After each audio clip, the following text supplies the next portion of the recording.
ఓం శ్రీ గురుభ్యో నమః. ఓం శ్రీ మాత్రే నమః. ఈటీవీ ప్రేక్షకులకి నమస్కారం. శుభమస్తు కార్యక్రమానికి స్వాగతం. ఈ వారం శుభమస్తు కార్యక్రమంలోని గ్రహఫలం అంశంలో మార్చి 9 నుంచి మార్చి 15 వరకు ద్వాదశ రాశుల వారి శుభాశుభ ఫలితాలు, అలాగే ద్వాదశ రాశుల వారు ఎటువంటి పరిహారాలను పాటించాలి, దీంతో పాటుగా ఈరోజు యాదగిరి గుట్టలో శ్రీ లక్ష్మీ నరసింహస్వామి వారి రథోత్సవం, గృహంలో శ్రీ లక్ష్మీ నరసింహస్వామి వారిని ఏ విధంగా ఆరాధించాలి అనే విషయాన్ని శ్రీరస్తు అనే అంశంలో తెలుసుకుందాం. ముందుగా నేటి పంచాంగం. స్వస్తి శ్రీ చాంద్రమాన క్రోధినామ సంవత్సరం, ఉత్తరాయణం, శిశిర ఋతువు, ఫాల్గుణ మాసం. ఈరోజు తిథి శుద్ధ దశమి, ఉదయం 10:44 వరకు. నక్షత్రం పునర్వసు, రాత్రి 2:25 వరకు. రాహుకాలం సాయంత్రం 4:30 నుంచి 6 వరకు. ఇక ఈ వారం ముఖ్యమైన రోజులని పరిశీలిద్దాం. ఈ రోజు అనగా 9 ఆదివారం యాదగిరిగుట్టలో శ్రీ లక్ష్మీ నరసింహస్వామి వారి రథోత్సవం, అలాగే శ్రీ తిరుమల శ్రీవారి తెప్పోత్సవం ప్రారంభం. 10 మార్చి సోమవారం కదిరి శ్రీ లక్ష్మీ నరసింహస్వామి వారి కళ్యాణోత్సవం. మార్చి 11 మంగళవారం యాదగిరిగుట్ట శ్రీ లక్ష్మీ నరసింహస్వామి వారి వార్షిక బ్రహ్మోత్సవాల ముగింపు. అహోబిలం శ్రీ లక్ష్మీ నరసింహస్వామి వారి కళ్యాణోత్సవం. మార్చి 13 గురువారం శ్రీ తిరుమల శ్రీవారి తెప్పోత్సవం ముగింపు. అహోబిలం శ్రీ లక్ష్మీ నరసింహస్వామి వారి బ్రహ్మరథోత్సవం. మార్చి 14 శుక్రవారం హోలీ పూర్ణిమ, శ్రీ లక్ష్మీ జయంతి. మీన సంక్రమణం రాత్రి 9:11. ఇక ఈ వారం గ్రహస్థితి ఏ విధంగా ఉందో పరిశీలిద్దాం. గురువు వృషభ రాశిలోను, కుజుడు మిథునంలోను, కేతువు కన్యలోను, రవి శనులు కుంభరాశిలోను, బుధ రాహువులు మీనరాశిలోను, శుక్రుడు వక్రగతిలో మీనరాశిలోను సంచరిస్తున్నారు. అలాగే ఈ వారం రవి మీనంలోకి 14వ తారీఖున మారబోతున్నారు. దీంతో పాటు బుధుని వక్రగతి కూడా ప్రారంభమవుతోంది. అలాగే 18వ తారీఖు నుంచి శుక్రమౌఢ్యమి ప్రారంభం. ఈ గ్రహస్థితి ఆధారంగా ద్వాదశ రాశుల వారి ఫలితాలు ఏ విధంగా ఉన్నాయో పరిశీలిద్దాం. ముందుగా మేషరాశి.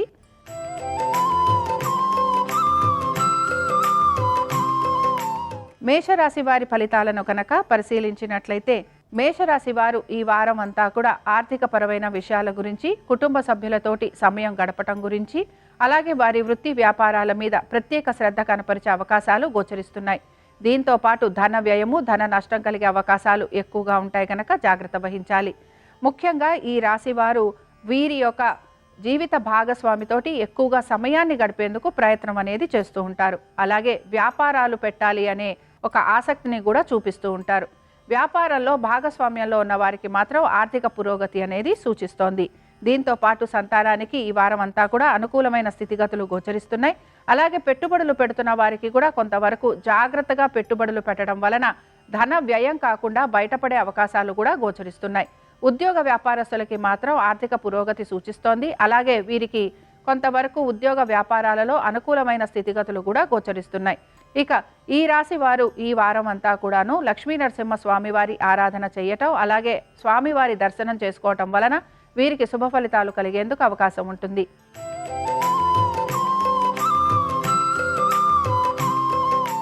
వృషభ రాశి వారి ఫలితాలను గనక పరిశీలించినట్లయితే, వృషభ రాశి వారికి ఈ వారం ఆర్థికపరమైన విషయాల గురించి ప్రత్యేక శ్రద్ధ వహించే అవకాశాలు గోచరిస్తున్నాయి. అలాగే ఆర్థికంగా కొంత పురోగతి అనేది కూడా సూచిస్తోంది. కుటుంబ సభ్యులతోటి సమయాన్ని గడపడానికి ఇష్టపడుతూ ఉంటారు. అలాగే కుటుంబ సభ్యుల ఒక సౌఖ్యం గురించి, ఆరోగ్యం గురించి, వారి యొక్క విద్య, ఉద్యోగ, వ్యాపారం గురించి ప్రత్యేక శ్రద్ధ కనబరుస్తూ, అలాగే వారికి కావలసిన విధంగా మీరు నడుచుకుంటూ ఉంటారు. ఎక్కువగా బంధుమిత్రుల్ని కలవటం కానీ, లేకపోతే చిన్న చిన్న ఆనందకరమైన విషయాలలో పాలు పంచుకునే అవకాశాలు ఎక్కువగా గోచరిస్తున్నాయి.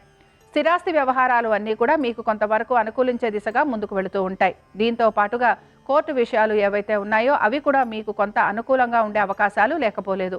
సంతానానికి ఈ వారం చాలా వరకు అనుకూలంగా ఉంది. ఇక ఈ రాశికి చెందిన వారు ఆరోగ్యం గురించి తీసుకుంటున్న జాగ్రత్తలు వీరికి మంచి శుభ ఫలితాలను ఇస్తాయని చెప్పొచ్చు. అలాగే వీరు మెడిటేషన్ చేయటం కానీ, లేకపోతే కొంతవరకు ఎక్సర్సైజులు చేయడానికి కానీ ఉత్సాహం అనేది చూపిస్తూ ఉంటారు. ఇక ఈ వారం ఈ రాశి వారు హోలీ పౌర్ణమి నాడు లక్ష్మీ అమ్మవారి అష్టోత్తరం చదవటం కానీ వినటం కానీ చేయటం వలన వీరికి శుభ ఫలితాలు కలిగేందుకు అవకాశం ఉంటుంది.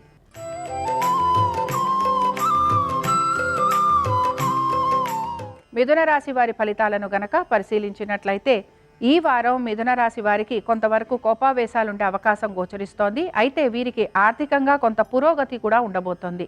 అనుకున్న పనులన్నీ కూడా వీరు సమయానుకూలంగా పూర్తి చేసుకుంటూ ముందుకు వెళ్తారు. దీంతో పాటు భూ సంబంధంగా మీకు మంచి పురోగతి అనేది సూచిస్తోంది. అలాగే కోర్టు విషయాలు కూడా కొంతవరకు అనుకూలంగా ఉండే అవకాశాలు గోచరిస్తున్నాయి.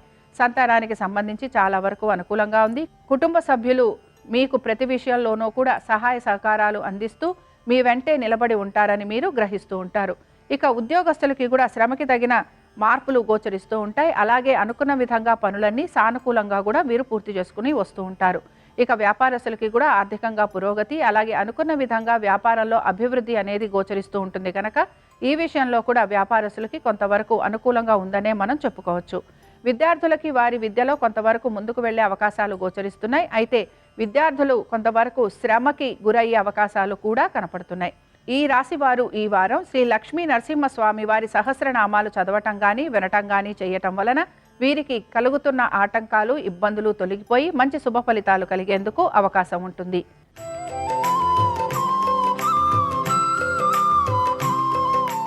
కర్కాటక రాశి వారి ఫలితాలను గనక పరిశీలించినట్లయితే కొంతవరకు ఆర్థికంగా ఇబ్బందులు అనేవి ఎదురయ్యే అవకాశాలు గోచరిస్తున్నాయి. దీంతో పాటు మీ సంతానమోక విద్య, ఉద్యోగ, వ్యాపారాల గురించి అలాగే వారి యొక్క ఆరోగ్యం గురించి ప్రత్యేక శ్రద్ధ కనపరచాలని చెప్పుకుంటున్నాం. దీంతో పాటు ఉద్యోగస్తులకి కూడా శ్రమ అధికంగా ఉండబోతోంది. ఉద్యోగ పరంగా వీరికి ప్రయత్నాలు లాంటివి ఉండే అవకాశాలు ఎక్కువగా ఉంటాయి. అలాగే వ్యాపారస్తులకి కూడా వ్యాపార పరంగా కొంతవరకు ఇబ్బందులు ఎదుర్కోవాల్సిన పరిస్థితులు గోచరిస్తున్నాయి. ఆర్థికంగా వీరికి కొంతవరకు ధన నష్టం కలిగే అవకాశాలు లేదా పెట్టుబడుల విషయంలో అజాగ్రత్తగా ఉండటం వలన కొంతవరకు ధన నష్టం, ధన వ్యయం కలిగే అవకాశాలు ఎక్కువగా ఉంటాయి. కుటుంబ సభ్యులతోటి వాదోపవాదాలు ఉండటం కానీ లేకపోతే కుటుంబ సభ్యుల మధ్యన కోపావేశాలు ఎక్కువగా ఉండటం వలన కొంతవరకు గొడవలు పడే అవకాశాలు కూడా గోచరిస్తున్నాయి కనుక ఈ విషయంలో మీరు మనస్తాపానికి కూడా గురవుతూ ఉంటారు. ఆరోగ్యం గురించి ప్రత్యేక శ్రద్ధ కనబరుస్తూ ఉండాలి. ఆహార నియమాలు ఖచ్చితంగా పాటించాలి. ఎక్సర్సైజులు లాంటివి చేసేందుకు ఎక్కువగా ప్రయత్నం చేస్తూ ఉండాలి. ఈ రాశి వారు ఈ వారం అంతా కూడా విష్ణు పంజర స్తోత్రం చదవటం కానీ వినటం కానీ చేయటం, అలాగే స్వామివారి దర్శనం చేసుకోవటం వలన వీరికి మంచి శుభ ఫలితాలు కలిగేందుకు అవకాశం ఉంటుంది.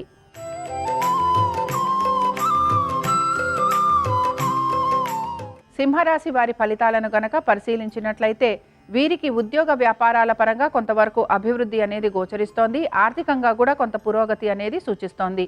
పెట్టుబడులు పెడుతున్న వారికి, ముఖ్యంగా మ్యూచువల్ ఫండ్స్లో పెట్టుబడులు పెడుతున్న వారికి ఆర్థికంగా పురోగతి అనేది ఉంటుంది. అయితే షేర్ మార్కెట్లు కానీ, స్పెక్యులేషన్ కానీ, ట్రేడింగ్ కానీ చేస్తున్న వారికి మాత్రం కొంత నిరాశాజనకంగా ఉంటుందని గమనించాలి. వృత్తి ఉద్యోగాలలో కొంత శ్రమ అధికంగా ఉన్నా పనులు మాత్రం సానుకూలంగా పూర్తి చేస్తారు. దీంతో పాటు మీరు ఆరోగ్యానికి సంబంధించి జాగ్రత్తలు తీసుకుంటూ ముందుకు వెళ్ళాలి.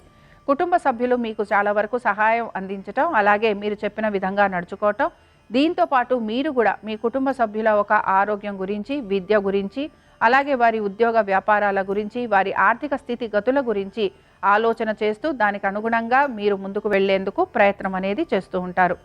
ముఖ్యంగా కోర్టు విషయాలు ఏవైతే ఉన్నాయో అవన్నీ కూడా కొంతవరకు ముందుకు వెళ్లే అవకాశాలు గోచరిస్తున్నాయి. అయితే పూర్తిగా వీటి యొక్క ఫలితం వస్తుందని మాత్రం చెప్పుకోవటం లేదు. ఈ రాశికి చెందిన వారు ఈ వారం అంతా కూడాను లక్ష్మీ సహస్రనామాలు చదవటం కానీ వినటం కానీ చేయటం, అలాగే హోలీ రోజున లక్ష్మీదేవికి సహస్రనామావళితో పాటు అమ్మవారికి షోడశోపచార పూజ చేయటం, అలాగే అమ్మవారికి క్షీరాన్నం నివేదన చేయటం వలన శుభ ఫలితాలు కలిగేందుకు అవకాశం ఉంటుంది.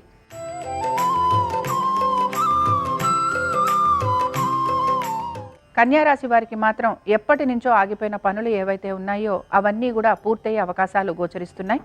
దీంతో పాటు ఆర్థికంగా కొంత పురోగతి అనేది కూడా సూచిస్తోంది. ముఖ్యంగా వ్యాపారస్తులకి మాత్రం హఠాత్తుగా ఎప్పటి నుంచో నిలిచిపోయిన పనులు పూర్తి కావడంతో పాటు ఆర్థికంగా కూడా వీరికి మంచి లాభదాయకంగా ఉండబోతోంది. పెట్టుబడులు పెడుతున్న వారికి కూడా ఈ రాశి వారికి ఈ వారంలో ఆర్థికంగా పురోగతి అనేది సూచిస్తోంది. సంతానానికి ఈ వారం అంతా కూడా చాలా వరకు అనుకూలంగా ఉంది. అలాగే మీ సంతానానికి ఉద్యోగ, విద్య, వ్యాపారము, అలాగే దీంతో పాటు ఆర్థిక అభివృద్ధి గోచరిస్తోంది. స్త్రీలకి ఈ వారం అంతా కూడా చాలా వరకు అనుకూలంగా ఉంది. అనుకున్న పనులన్నిట్లోనూ వీళ్ళకి విజయావకాశాలు గోచరిస్తున్నాయి. ముఖ్యంగా మీ జీవిత భాగస్వామికి మాత్రం ఈ వారం ఆర్థికంగాను, ఉద్యోగ వ్యాపార పరంగాను చక్కటి అభివృద్ధి అనేది గోచరిస్తోంది. ఇక సంతానానికి కూడా ఈ వారం అనుకూలంగా ఉందని మనం చెప్పుకుంటున్నాం. ఈ రాశికి చెందిన వారు ఈ వారం అంతా కూడా లక్ష్మీ నరసింహస్వామి వారి అష్టోత్తరం చదవటం కానీ, వినటం కానీ చేయటం, అలాగే లక్ష్మీ నరసింహస్వామి వారి ఆరాధనలో భాగంగా స్వామివారి దర్శనం గనక చేసుకుంటే తప్పనిసరిగా వీరికి ఆర్థికాభివృద్ధితో పాటు ఉద్యోగ వ్యాపారాలలో కూడా మంచి అనుకూలత లభిస్తుంది.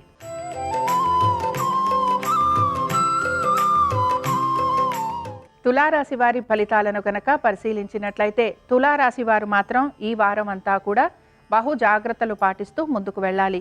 కోర్టుకి సంబంధించిన విషయాలు కానీ, ఆరోగ్యానికి సంబంధించిన విషయాలు, రుణ బాధలు, రుణ ఒత్తిళ్లు, అలాగే దీంతో పాటు శత్రువుల వలన ఎక్కువగా ఇబ్బందులు పడటము, మీరు చెయ్యని పనులకి మీ పైన కొంత నిందలు వచ్చే అవకాశము, ఇలాంటివన్నీ ఎక్కువగా గోచరిస్తున్నాయి. దీంతో పాటు అనేక పనుల గురించి మీరు పరిష్కార మార్గాలు కూడా వెతుకుతూ ఉంటారు.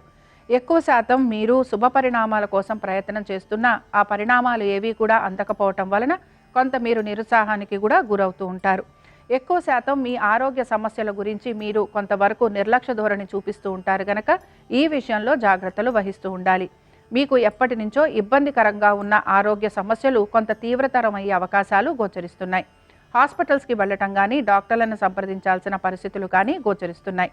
ఈ రాశికి చెందిన వారు ఈ వారం అంతా లక్ష్మీ నరసింహ స్వామివారి సహస్రనామాలు చదవటం కానీ, వినటం కానీ చేయటం, అలాగే స్వామివారి దర్శనం చేసుకోవటం, స్వామివారికి పానకం, వడపప్పు నివేదన చేయటం వలన మంచి శుభ ఫలితాలు కలిగేందుకు అవకాశం ఉంటుంది.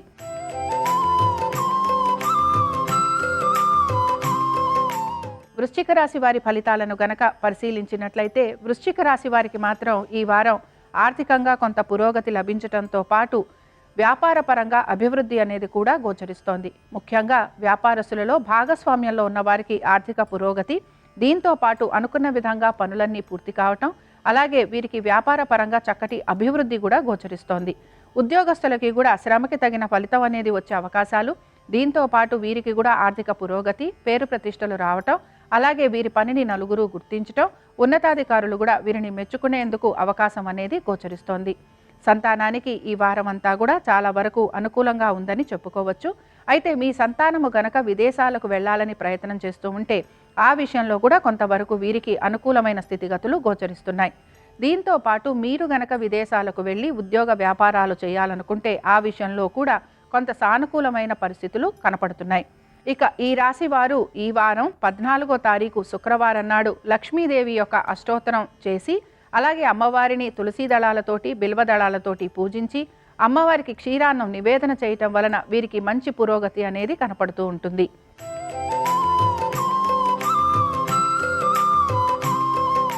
ధనురాశి వారికి గనక పరిశీలించినట్లయితే ధనురాశి వారికి కూడా ఈ వారం వారి యొక్క ఆర్థికంగా వీరికి అనుకూలత ఉండటం, వృత్తి వ్యాపార పరంగా కొంత అభివృద్ధి ఉండటం, కుటుంబ సభ్యులతోటి ఉన్న వాదోపవాదాలు తొలగిపోవటం, మీ స్నేహితులు మళ్ళీ మీతో మాట్లాడటం, అలాగే వారితోటి వచ్చిన ఇబ్బందులను మీరు పరిష్కరించుకునేందుకు ప్రయత్నం చేయటం, దీంతో పాటు వాహనాలు అమర్చుకునే ప్రయత్నం కూడా మీరు చేస్తూ ఉంటారు.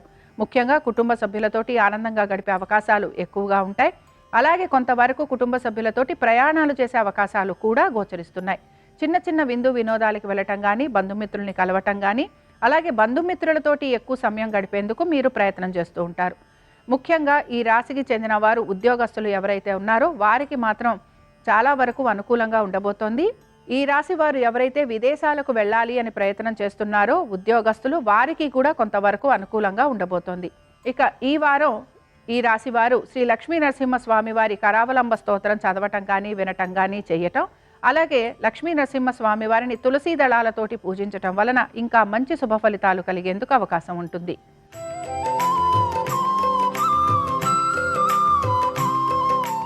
మకర రాశి వారి ఫలితాలను గనక పరిశీలించినట్లయితే మకర రాశి వారికి మాత్రం శ్రమ అధికంగా ఉండబోతోంది. అలాగే ఉద్యోగ వ్యాపారాల రీత్యా కొంతవరకు వీరికి ప్రయాణాలు లాంటివి చేసే అవకాశాలు గోచరిస్తున్నాయి. కుటుంబ సభ్యులతోటి కొంతవరకు దూరంగా ఉండే అవకాశాలు లేకపోలేదు. పెట్టుబడులు పెడుతున్న వారికి మాత్రం కొంత నిరుత్సాహంగా ఉంటుందని గమనించాలి. మ్యూచువల్ ఫండ్స్లో పెట్టుబడులు పెడుతున్న వారికి కొంతవరకు అనుకూలంగా ఉన్నా మిగతా పెట్టుబడులు ఎవరైతే పెడుతున్నారో వారికి మాత్రం కొంతవరకు ఇబ్బంది ఎదురయ్యే అవకాశాలు గోచరిస్తున్నాయి. ఉద్యోగస్తులకి శ్రమ అధికంగా ఉండటంతో పాటు ప్రయాణాలు ఉండటం, అలాగే శారీరక మానసికంగా కొంత వీరు అలసిపోయే అవకాశాలు ఎక్కువగా ఉంటాయి. ఉన్నతాధికారుల వలన కొంతవరకు మాట పడాల్సిన పరిస్థితులు కూడా గోచరిస్తున్నాయి. ఇక ఈ రాశికి చెందిన స్త్రీలు ఇతరులను నమ్మి మోసపోయే అవకాశం ఎక్కువగా ఉంటుంది. అలాగే నమ్మి మోసపోవటంలో క్రమంగా ముఖ్యంగా వీరికి ధన నష్టం కలిగే అవకాశాలు ఎక్కువగా ఉంటాయి. ఇక ఈ రాశి వారు లక్ష్మీ నరసింహస్వామి వారి సహస్రనామాలు చదవటము, అలాగే స్వామివారిని బిల్వదళాలతోటి, తులసి దళాలతోటి, జాజి పూలతోటి పూజించటం వలన మంచి శుభ ఫలితాలు కలిగేందుకు అవకాశం ఉంటుంది.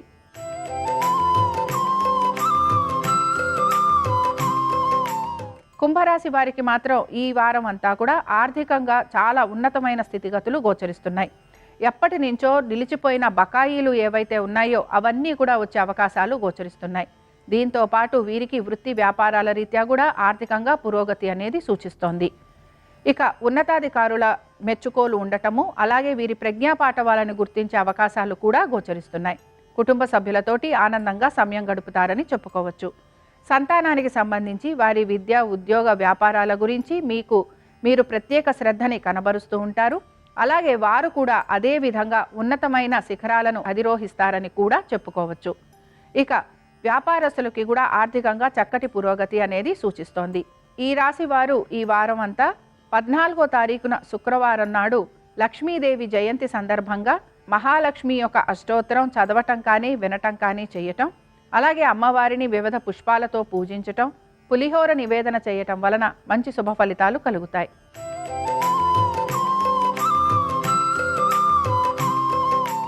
మీనరాశి వారి ఫలితాలను గనక పరిశీలించినట్లయితే ఆర్థిక పురోగతి వైపుగా వీరు ముందుకు వెళ్తున్నారని చెప్పుకోవచ్చు. వ్యాపారస్తులకి కూడా ఆర్థిక పరంగాను, వ్యాపార పరంగాను అభివృద్ధి అనేది గోచరిస్తోంది. మీ సహోద్యోగులు మీకు సహాయ సహకారాలు బాగా ఇవ్వటం వలన పనులన్నీ కూడా జాప్యం లేకుండా మీరు పూర్తి చేస్తారని కూడా భావించవచ్చు. సంతానానికి చాలా వరకు అనుకూలంగా ఉంది. కుటుంబ సభ్యులకి సంబంధించి వారి విద్య, ఉద్యోగ, వ్యాపారాలు, అలాగే వారి ఆర్థిక పరిస్థితుల గురించి మీరు గమనించుకుంటూ ఉంటారు. అలాగే తగిన విధంగా మీరు వారికి సహాయం చేసేందుకు కూడా ముందుకు వస్తూ ఉంటారు. కోర్టు విషయాలు ఏవైతే ఉన్నాయో ఇవన్నీ కూడా కొంత వాయిదా పడేందుకు అవకాశాలు ఉంటాయి. ఇక ఉద్యోగస్తులకి మాత్రం శ్రమ అధికంగా ఉండబోతోంది. ఉద్యోగపరంగా ప్రయాణాలు లాంటివి చేసే అవకాశాలు ఎక్కువగా ఉంటాయి. తల్లిదండ్రుల ఆరోగ్యం గురించి జాగ్రత్తలు తీసుకోవాలి. ఇక ఈ వారం ఈ రాశి వారు లక్ష్మీ నరసింహ స్వామివారి సహస్రనామాలు చదవటం కానీ, అలాగే స్వామివారి దర్శనం చేసుకోవటం, దీంతోపాటు స్వామివారిని తులసీ దళాలతోటి పూజించటం వలన వీరికి ఎటువంటి సమస్యలు ఉన్నా ఆ సమస్యలు తొలగిపోయేందుకు అవకాశం ఉంటుంది. ఇవి ఈ వారం ద్వాదశ రాశుల వారి ఫలితాలు. లక్ష్మీ నరసింహస్వామి వారి అనుగ్రహం ద్వాదశ రాశుల వారి మీద ఉండాలని ఆశిస్తూ స్వస్తి. శ్రీరస్తు శుభమస్తు. ఈరోజు యాదగిరి లక్ష్మీ నరసింహస్వామి వారి రథోత్సవం. ఈ సందర్భంగా యాదగిరి క్షేత్రంలో లక్ష్మీ నరసింహస్వామిని దర్శనం చేసుకోవటం, అలా వీలు కాని పక్షంలో మీ గృహంలో లక్ష్మీ నరసింహస్వామి వారి చిత్రపటానికి ప్రత్యేకంగా పూజ చేయటం ద్వారా శత్రుబాధలు, దృష్టి దోషాలు తొలగిపోతాయి. లక్ష్మీ నరసింహస్వామి చిత్రపటం దగ్గర వెండి ప్రమిదలో నువ్వుల నూనె పోసి 9 ఒత్తులు వేసి దీపాన్ని వెలిగించాలి. ఓం నమో నారసింహాయ అనే మంత్రాన్ని పఠిస్తూ ఎర్రటి పుష్పాలతో లక్ష్మీ నరసింహస్వామిని పూజించాలి. వడపప్పు, పానకం లక్ష్మీ నరసింహస్వామికి నైవేద్యంగా సమర్పించాలి. లక్ష్మీ నృసింహ కరావలంబ స్తోత్రాన్ని పఠించినా లేదా శ్రవణం చేసినా ఉత్తమ ఫలితాలు కలుగుతాయి. అలాగే దగ్గరలో ఉన్నటువంటి నరసింహస్వామి వారి ఆలయానికి వెళ్ళి ఆలయంలో 9 ప్రదక్షిణాలు చేస్తే విశేషమైన శుభ ఫలితాలు కలుగుతాయి. అలాగే లక్ష్మీ నరసింహస్వామి ఆలయ ప్రాంగణంలో దీపాన్ని వెలిగించడం ద్వారా కూడా సమస్త శుభాలను సిద్ధింపజేసుకోవచ్చు.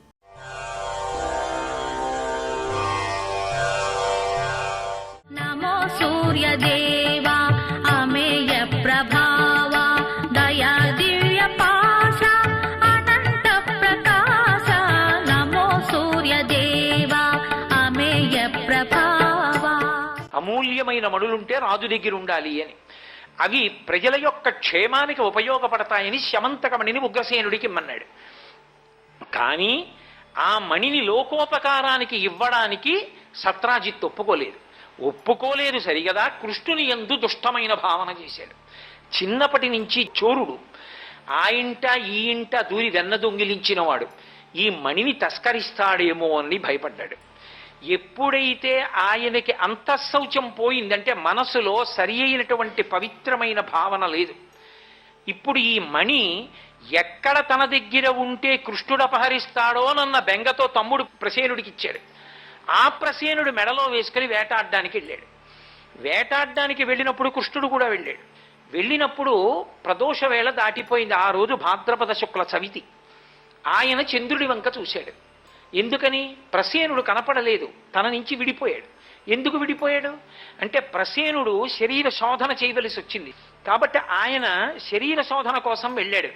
వెళ్ళినవాడు పాద ప్రక్షాళన చేసుకోలేదు. పాద ప్రక్షాళన చేసుకోకపోతే శౌచం ఉండదు. శౌచం ఉండకపోతే అది వ్యతిరేక ఫలితాలు ఇస్తుంది. ఇప్పటికీ మంథనికి దగ్గర ఒక ఊరుంది సుందిళ్ళ అని. సుందిళ్ళ అన్న ఊళ్ళో యోగలక్ష్మీ నరసింహస్వామి వారు ఉంటారు. ఆ ఊరు ఎవరైనా బయలుదేరారనుకోండి, అంతఃశౌచం బహిశౌచం లేకపోతే ఆ ఊరు వెళ్ళరు, ఇంకో ఊరేదో పెడతారు. ఒకవేళ ఊరు వెళ్ళాడనుకోండి, ఆ దేవుడి ఆలయంలో గడప దాటి లోపలికి వెళ్ళేటప్పుడు శౌచం లేకపోతే స్పృహ తప్పి పడిపోతారు. అలా జరిగిందా అని విచారణ చేస్తే ఒక విషయం కూడా చెప్పాడు ఆయన. అర్చకులు కూడా లోపలికి వెళ్ళరు. విచిత్రం ఏంటంటే స్మార్తులు అర్చన చేస్తారు ఆయనకి. ఆ దేవాలయంలోకి వెళ్ళాలి అంటే అంతఃబహి శౌచములుంటేనే లోపలికి రాణిస్తాడు ఆయన. అంతంత శక్తివంతమైన దేవాలయాలు ఇప్పటికీ ఉన్నాయి. బహిశౌచం లేదు. ఎప్పుడైతే శరీర శోధన చేసి పాద ప్రక్షాళనం చేయలేదో ఆయనకి శౌచం పోయింది. శౌచం పోగానే ప్రదోష వేళ దాటినప్పుడే దాటగానే సింహం వచ్చి ప్రసేనుండి కొట్టేసి ఆ శమంతకమణిని నోట కరుచుకుంది. ఈలోగా కృష్ణుడు చీకటి పడిపోయిందని చూశాడు. చంద్రుడి వెలుతురు సరిపోవట్లేదు, చవితి నాటి తిథి. ఇప్పుడు చీకట్లో ఏం వెతుకుతాం, రేపొచ్చి వెతుకుతామని ఇంటికి వెళ్ళిపోయాడు. అప్పుడు చూశాడు చవితి చంద్రుణ్ణి. విష్ణు పురాణం అలా చెప్పింది. ఆకాశంలో చంద్రుణ్ణి ఎప్పుడు చూశాడు అంటే ప్రసేనుడితో వేటకెళ్ళినప్పుడు చూశాడు అని. ఇంటికొచ్చి మరునాడు ఉదయమే పరిగెత్తాడు. ఎందుకనంటే భయం వేసింది. ఒరే, మణిని అడిగాను నేను సత్రాజిత్తుని ఉగ్రసేనుడి కోసం, ప్రజల కోసం, ఇవ్వనన్నాడు. ప్రసేనుడితో వేటకెళ్ళాను. ఇప్పుడు ప్రసేనుణ్ణి చంపేసింది నేనే అంటారేమో. అసలు ఇంటికి వచ్చాడో లేదో, ఇంటికి రాలేదు. మళ్ళీ పరుగున వెళ్ళి వెతికాడు. వెతికితే ప్రసేనుడు కనపడలేదు. ప్రసేనుడి యొక్క శరీరము కనపడలేదు. ఆయన కట్టుకున్నటువంటి బట్టలు కనపడ్డాయి, ఎముకలు కనపడ్డాయి. శుభ్రంగా తినేసింది మాంసం అంతా సింహం. అయ్యా, సింహం కదండి తింది, నేను చంపితే మాంసం ఏమైపోతుంది? శరీరంలో సప్తధాతువుల్లో ఎముకలే ఎందుకుంటాయి? అందాం అనుకున్నాడు అనుకోండి. నువ్వు చంపకపోవచ్చు, కానీ నిన్న రాత్రి చంపించి వదిలేస్తే సింహం తినేసింది అంటారు. ఇప్పుడు అవతల వాడి మీద అపనింద వెయ్యాలన్నది ఒక్కటే లక్ష్యం అనుకోండి, ఎన్నైనా వెతుక్కోవచ్చు. కాదనుకోండి, చిత్తశుద్ధితో ఎలా అయినా బతకచ్చు కదూ. కాబట్టి ఇప్పుడు ఏం చెప్తే కృష్ణుడు నమ్ముతారు వాళ్ళు? అసలు నమ్మడానికి అసలు స్థితి అంటూ ఉంటే కదా మనసులో. కాబట్టి ఇప్పుడు కృష్ణుడు ఎలా తన రుజుత్వాన్ని, బాబోయ్ నేను ఈ దొంగచనం చేయలేదని ఎలా నిర్ధారించుకోవాలి? ఎందుకు వచ్చింది ఈ శాపం? ఎందుకు వచ్చింది నీలాపనిందా? చవితి నాటి కృష్ణుణ్ణి చూశాడు ఆకాశంలో.